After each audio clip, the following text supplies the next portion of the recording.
Hi అండి, అందరికీ నమస్కారం. Welcome to my channel. ఈరోజు మన రెసిపీ వచ్చేసి గోధుమ పిండితో బాదుషాలను ఎలా చేయాలో చూద్దామండి. చూడండి ఫ్రెండ్స్, బాదుషాలు అనేవి ఎంత చక్కగా ఎంత సాఫ్ట్గా వచ్చాయో. ఇలా మీరు కూడా ఇంట్లోనే ట్రై చేసి బాదుషాలను తినండి. మనం ఇలా స్వీట్ షాప్లో కొనే పని లేకుండా ఇలా ఇంట్లోనే బాదుషాలను చేసుకొని ఎంతో రుచిగా మంచి రుచిగా హెల్దీగా చేసుకొని తినేయచ్చు. బాదుషాలను చేయడానికి ముందుగా ఒక కప్పు వరకు గోధుమ పిండిని తీసుకొని ఇలా జల్లెడ పట్టి తీసుకుంటున్నాను. పిండిని ఇలా కంపల్సరీగా జల్లించుకోవాలండి. అప్పుడే బాదుషాలు అనేవి గుల్లగా సాఫ్ట్గా వస్తాయి. ఇలా పిండిని జల్లించుకోగా వచ్చిన పొట్టును తీసి పడేయాలి. తర్వాత మళ్ళీ ఒక కప్పు వరకు గోధుమ పిండిని తీసుకున్నాను. ఈ పిండిని కూడా ఇలా జల్లించుకోవాలండి. ఇక్కడ నేను 2 కప్పుల వరకు గోధుమ పిండిని తీసుకున్నాను. ఇలా జల్లించుకోగా వచ్చిన పొట్టును కూడా పడేయాలి. మనం గోధుమ పిండిని మొత్తం ఇలా సాఫ్ట్ అయ్యే విధంగా చూసుకోవాలండి.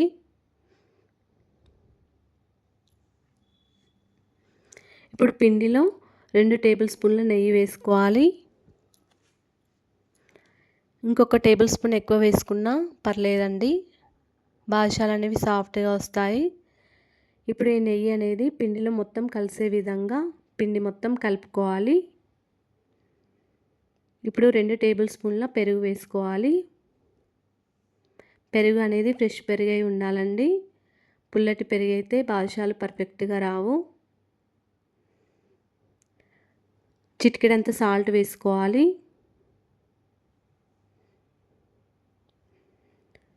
ఇక్కడ 1/2 టేబుల్ స్పూన్ వరకు వంట సోడా వేసుకోవాలి.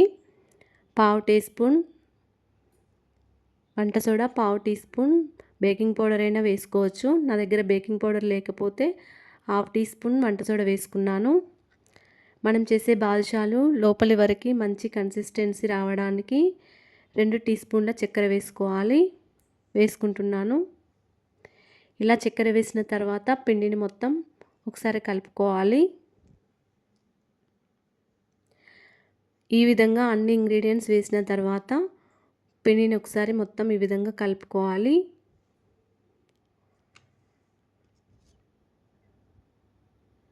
మనం ఇక్కడ పెరుగు నెయ్యి వేసాం కాబట్టి నీళ్ళు అనేవి ఎక్కువగా పట్టవు.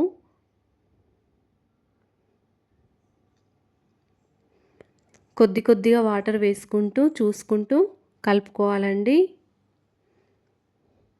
నెయ్యి ఉన్న పెరుగు వేసాం కాబట్టి ఎక్కువ నీళ్ళు పట్టవు. కొద్దిగా వాటర్ వేసుకుంటూ చూసుకుంటూ కలుపుకోవాలి. పిండి అనేది సెమీ సాఫ్ట్గా కలుపుకోవాలండి. పిండిని మనం అరగంట సేపు నానబెట్టి ఉంచుతాం కాబట్టి పిండిని బాగా సాఫ్ట్గా కలపకూడదు. ఇలా కొద్దిసేపు పిండిని నొక్కి సెమీ సాఫ్ట్గా కలుపుకోవాలి. ఈ పిండిని అరగంట సేపు నానబెట్టుకోవాలండి.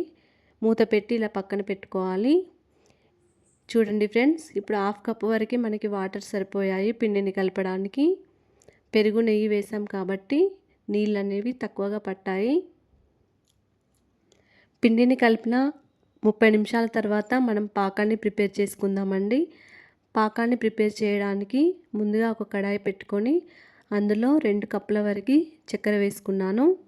ఇలా చక్కెర వేసిన తర్వాత 3 కప్పుల వరకు వాటర్ వేసుకున్నాను. ఇప్పుడు మనం స్టవ్ ఆన్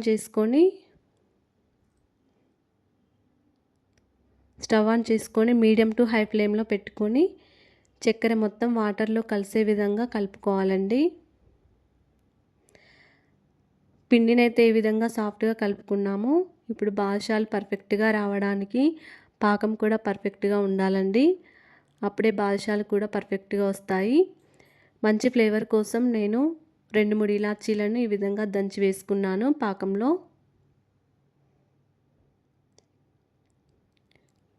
ఒక 4 ఇలాచీలను దంచి వేసుకోవాలి పాకంలో ఫ్లేవర్ కోసం. ఈ విధంగా పాకం మొత్తం ఒక 7 to 8 మినిట్స్ వరకు ఇలాగే ఉంచుకోవాలి. ఈ పాకం తీగ పాకం కాకుండా మరీ ముదురు పాకం కాకుండా గులాబ్ జామ్లకి ఎలాగైతే పాకాన్ని చేస్తామో అలాగే పట్టుకోవాలండి. దీనిలో కలర్ కోసం కొంచెం చిటికెడు పసుపు వేసుకున్నాను. మీరు కావాలంటే ఫుడ్ కలర్ అయినా వేసుకోవచ్చు. కొంచెం థిక్గా ఉండాలండి పాకం అనేది. అప్పుడే గులాబ్ జామున్ లాగా పాకం కావాలండి. ఇప్పుడు ఈ పాకాన్ని మనం పక్కకు పెట్టుకోవాలి. చూడండి ఫ్రెండ్స్, పిండి అనేది ఇలా పొరలు పొరలుగా రావాలి.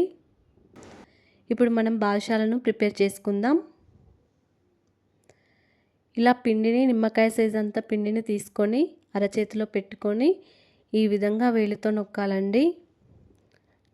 ఈ విధంగా అన్ని బాదుషాలు చేసుకోవాలి. అరచేతిలో పెట్టుకొని ఇలా వేలితో నొక్కాలి. మరి వడల్లాగా రంధ్రాలు కాకుండా కొంచెం హోల్ని చేయాలి, అంతేనండి. ఈ విధంగా అన్ని బాదుషాలు చేసుకోవాలి.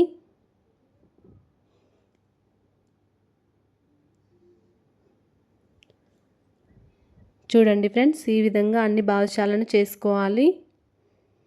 ఇప్పుడు ఈ బాదుషాలను మనం డీప్ ఫ్రై చేసుకుందాం. డీప్ ఫ్రై చేసుకోవడానికి ఒక కడాయి పెట్టుకొని అందులో డీప్ ఫ్రైకి సరిపడా ఆయిల్ వేసుకోవాలి. ఆయిల్ వేసుకొని స్టవ్ ఆన్ చేసుకొని ఆయిల్ కొద్దిగా వేడవగానే ఈ బాదుషాలను కొన్ని వేసుకోవాలండి. అందులో స్టవ్ అనేది సిమ్లో పెట్టుకొని వేయించుకోవాలండి. బాదుషాలు అనేవి అప్పుడే పర్ఫెక్ట్గా వస్తాయి. లోపలి వరకు మంచి కన్సిస్టెన్సీతో వేగుతాయండి.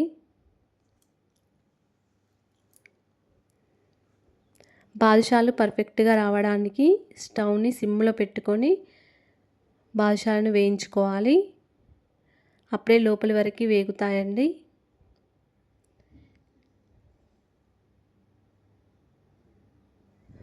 చూడండి ఫ్రెండ్స్, ఇవి కొద్దిగా వేగిపోయాయి.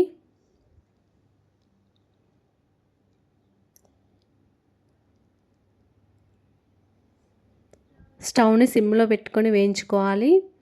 మళ్ళీ మనం బాదుషాలు వేసుకునేటప్పుడు స్టవ్ ఆఫ్ చేసుకొని వేసుకోవాలండి. ఇప్పుడు ఈ బాదుషాలను మనం పాకంలో వేసుకుందాం. బాదుషాలను వేసుకునేటప్పుడు పాకం అనేది గోరువెచ్చగా ఉండాలండి. ఒకవేళ పాకం చల్లారిపోతే మళ్ళీ వేడి చేసుకొని ఈ బాదుషాలను అందులో వేసుకోవాలి. ఇప్పుడు మళ్ళీ వేయించుకునేటప్పుడు మనం బాదుషాలను ఫ్రై చేసుకునేటప్పుడు స్టవ్ ఆఫ్ చేసుకొని వేసుకోండి. స్టవ్ ఆఫ్ చేసుకొని సిమ్లో పెట్టుకొని వేసుకోండి. అన్నీ ఫ్రై చేసుకున్న తర్వాత ఈ విధంగా అన్ని పాకంలో వేసుకొని ఒక అరగంట సేపు ఉంచుకోండి. అంతేనండి, బాదుషాలు రెడీ అయిపోయాయి. చూడండి ఫ్రెండ్స్, ఎంతో టేస్టీగా హెల్తీగా బాదుషాలను చేశామండి. మీరు కూడా ఇలా ఇంట్లోనే ట్రై చేసి చూడండి. థ్యాంక్ యూ ఫ్రెండ్స్, ధన్యవాదములు.